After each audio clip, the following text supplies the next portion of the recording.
साल 2024 में अनंत चतुर्दशी कब है? पूजा का शुभ मुहूर्त, पूजा की विधि, चतुर्दशी तिथि कब शुरू कब खत्म हो रही है, अनंत सूत्र बांधने के नियम जानेंगे। तो हेलो दोस्तों, आप सभी का स्वागत है हमारे यूट्यूब चैनल पर। दोस्तों, धार्मिक मान्यताओं के अनुसार अनंत चतुर्दशी के दिन भगवान विष्णु का विशेष पूजा अर्चना करने से व्यक्ति की सभी मनोकामनाएं पूर्ण होती है। साथ ही इस दिन गणेश उत्सव का भी समापन हो जाता है।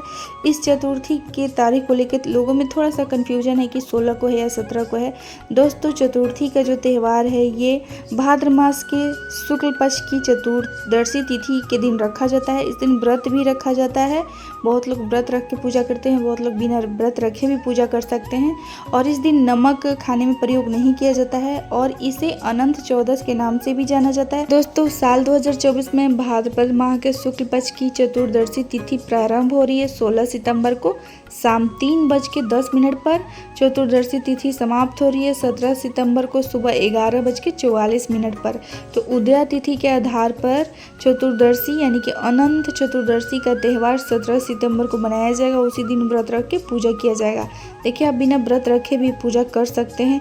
अब आइए पूजा का मुहूर्त जान लेते हैं। देखिए, पूजा का मुहूर्त जो है वो 17 सितंबर को सुबह 6:07 से लेकर 11:44 तक रहेगा। सबसे पहले प्रातःकाल स्नान कर लीजिए। स्नान करने के बाद साफ सुथरे वस्त्र धारण करके आप पूजा करके साफ सफाई करके भगवान विष्णु जी के लिए चौकी लगाइए। चौकी के ऊपर पीला कपड़ा डाल के भगवान विष्णु माता लक्ष्मी जी की फोटो स्थापित करिए।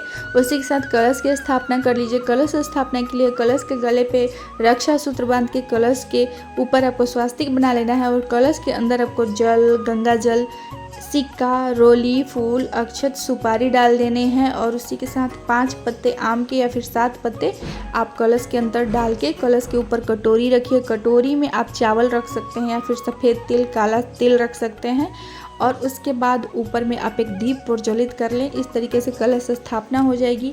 उसके बाद आप भगवान जी को स्नान करवाएं। स्नान कराने के बाद उनके फ़ोटो पर आप फूलों का माला चढ़ा सकते हैं। उनको जनेऊ अर्पण करें। उनको वस्त्र रूपी आप गमछा वगैरह भी अर्पण कर सकते हैं और इस प्रकार या तो फिर आप रक्षा सूत्र अर्पण कर सकते हैं। उसी के साथ भगवान विष्णु जी को चंदन लगाएं और माता लक्ष्मी जी को आप सिंदूर का टीका लगाएं। और इस प्रकार से सबसे पहले आपको गणेश जी की पूजा कर लेनी है, उसके बाद इन लोग की पूजा करनी है।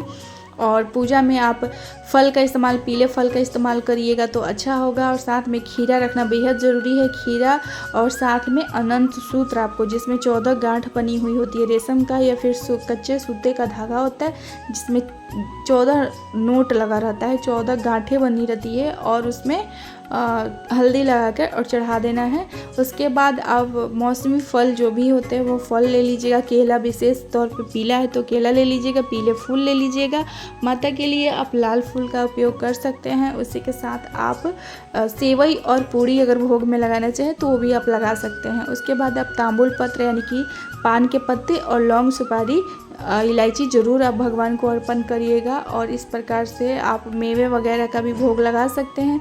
भोग लगाने के बाद आप धूप दीप दिखाकर आरती कर लीजिएगा, कथा पढ़ लीजिएगा। कथा इस दिन ज़रूर पढ़ लीजिएगा। उसके बाद आप जो रक्षा सूत्र, जो अनंत सूत्र आपने चढ़ाया है, अनंत सूत्र को आपको वहाँ से उठा लेना है पूजा के बाद उठाकर, और उसको अगर महिला है तो अपने बाएं हाथ में बांध ले, अगर पुरुष है तो अपने दाहिने हाथ में बांध ले। और अनंत सूत्र को कम से कम 7 दिन या 15 दिन अपने हाथ में बंधे रखना चाहिए। उसके बाद आप किसी दिन उतार सकते हैं। और इसी के साथ इस दिन नमक नहीं खाया जाता है, अगर आप व्रत कर रहे हैं तो भी, नहीं कर रहे हैं तो भी। तो आप सभी को कैसी लगी जानकारी जरूर बताइएगा। वीडियो पसंद आती है तो लाइक शेयर कर दीजिएगा।